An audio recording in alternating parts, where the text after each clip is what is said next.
बहुत कथा ये अरुण दे विषय शुणिले मु बहुत मो कथा को लंबेबिनी किंतु दुई तीनोटी कथा निश्चित भाव में कहबी जे ये बसी समस्ते बोधे अरुण दे कौटी ना कौटी कौ समय विभिन्न समय काम करते मु बोधे एकमात्र लोक जे सहित प्रत्यक्ष भाव में काम करना किंतु विषय मु अनेक कथा मो परिवार लोकों शुणी अनेक नेता मानू शुणी मु जहाँ अनुभव कर सी जड़े जहाँ को कहुए लार्जर देन लाइफ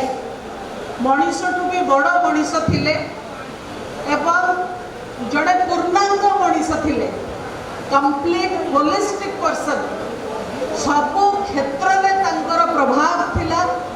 केवल जे राजनैतिक व्यक्तित्व हिसाब से नुहे सामाजिक क्षेत्र हो सांस्कृतिक क्षेत्र हो सबु थरे तांकर प्रभाव थिला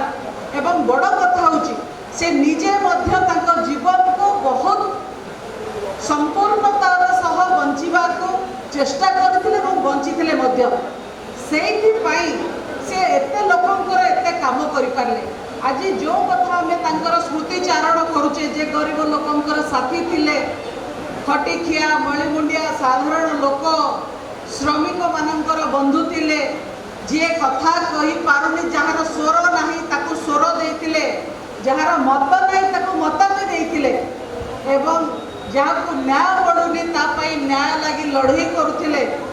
एभली मनीष अरुण दे केमिति हेले एभली मनीष से हो पारे कारण सबु क्षेत्र रे छात्र जीवन रो सबु क्षेत्र रे तांकर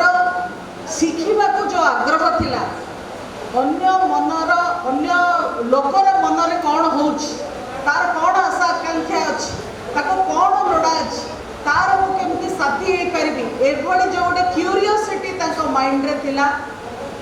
जानिबा पाई की इच्छा थिला सी तांको एभली व्यक्तित्व करेला जो थरे सी समस्तंकर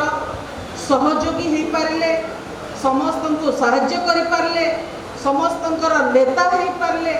एवं समस्तंकर प्रिय पात्र मध्य हो पारले तांकर गत वर्षर ये स्मरणिका को मु पढ़ुली ए स्मरणिका रे से जहाँ लिखिचंती जे आमे तो ये तांकर सी नेता थिले से विषय आलोचना कले किंतु से भारी इंटरेस्टिंग जिनस लिखिचंती जे सी ड्रामेटिक्स रे भी तांकर आग्रह थिला नाच गीत रे आग्रह थिला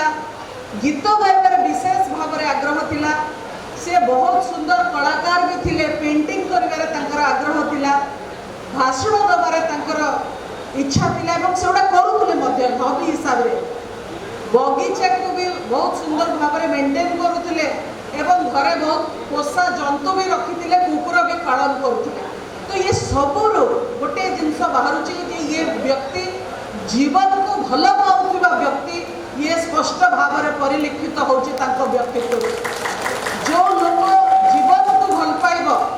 सी निश्चित भाव में ए संसार में जहाँ हमको महाप्रभु परमात्मा देइचंती तांको बंचे रखिबा पाई तांको जीवन सरस सुंदर करबा पाई कि आउ को भली भाव में परमात्मा ये पृथ्वी को आहुरी मु भल करि पारिबी सुंदर करि पारिबी ए दिगरे तार निश्चित भाव में अवदान रहिबो।